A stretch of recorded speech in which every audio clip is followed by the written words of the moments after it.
two children emerged from a pit in the English countryside. Their skin was green. They spoke a language nobody could understand, and when asked where they came from, they claimed they had traveled from a land where the sun never shone. What happened next became one of Britain's strangest and most enduring mysteries. Welcome back to the Whispered Lore and Legend, where we explore the myths, legends, mysteries, and forgotten folklore of Britain. Tonight, we're traveling to the Suffolk village of Woolpit, where a story recorded more than 800 years ago continues to puzzle historians, folklorists, and believers alike. This is the legend of the Green Children of Woolpit. The story takes place during the 12th century, sometime during the reign of King Stephen. Near the village of Woolpit were a series of deep pits used to trap wolves. These traps gave the village its unusual name, Woolpit, meaning wolf pit. One summer's day, local villagers working in the fields noticed something strange near the pits. Two children had appeared, a boy and a girl. At first glance, they seemed ordinary enough. But as the villagers approached, they realized something was terribly wrong. The children's skin was green, not stained with mud, not covered in moss. Their skin itself appeared green. Even stranger, their clothing was unlike anything the villagers had ever seen. The fabric, colors, and style seemed completely foreign. When spoken to, the children answered in a language nobody recognized. No one could understand a single word. The frightened children were taken into the care of a local landowner, Sir Richard de Cullen. Attempts were made to discover where they had come from. Messengers were sent, questions were asked, but no nearby settlement reported missing children. The pair seemed to have appeared from nowhere. The children refused all food offered to them. Bread, meat, and vegetables were ignored. Days passed. The villagers feared they might starve. Then the children spotted something in the kitchen, raw, broad beans. They immediately rushed towards them and began eating. For weeks, broad beans were virtually the only food they would accept. As time passed, the children slowly adapted to village life. Their strange green skin began to fade. Gradually, they started learning English. The villagers hoped that once they could communicate, the mystery would finally be solved. Eventually, the girl was able to tell her story. What she described only deepened the mystery.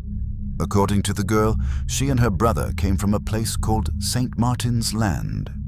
In this strange country, everyone had green skin. The sun never shone brightly there. Instead, the land existed in a perpetual twilight. She described a world where everything seemed dim and shadowed. One day, while tending their father's cattle, they heard the sound of bells. Following the noise, they entered a cave. After wandering through darkness, they suddenly emerged into the bright sunlight of Woolpit.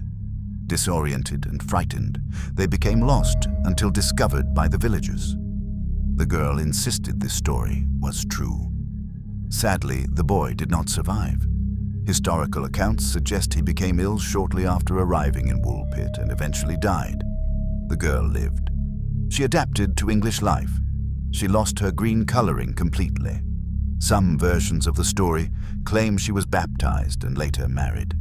Eventually, she became known as Agnes, but even after learning English and settling among the villagers, her explanation for where she came from never changed. She maintained that St. Martin's Land was real. So what really happened? For centuries, people have proposed explanations. One theory suggests the children were simply foreigners. England during the 12th century saw migration from parts of continental Europe. The children may have spoken a Flemish dialect unfamiliar to local villagers. Their unusual clothing could support this idea. But what about the green skin? Some historians point to a medical condition called chlorosis. This illness, linked to malnutrition and iron deficiency, can sometimes give skin a pale greenish tint. If the children had become lost and undernourished, it might explain their appearance. Others suggest the entire story was symbolic. Medieval writers often blended fact with folklore. The tale may have been intended as a religious allegory, rather than a historical account. Yet some details make historians hesitate. The story was recorded independently by two chroniclers of the time.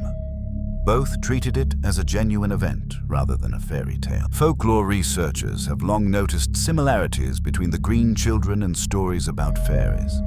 Across Britain, fairy folk were often described as living in hidden realms beneath hills or underground.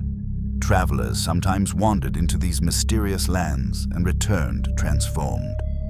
The children's account of passing through darkness into another world fits surprisingly well with traditional fairy lore.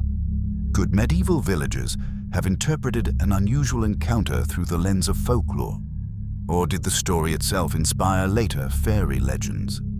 In more recent times, some have offered even stranger explanations. Could the children have been visitors from another dimension, a hidden underground civilization, even extraterrestrials? There is no evidence for such claims.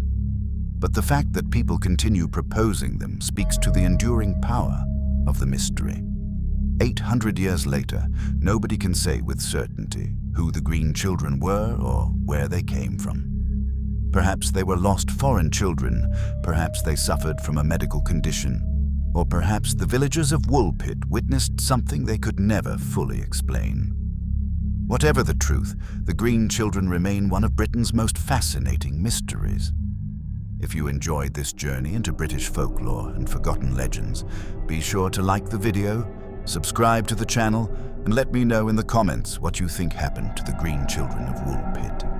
And if you're brave enough, join me next time as we uncover another strange tale from Britain's dark and mysterious past.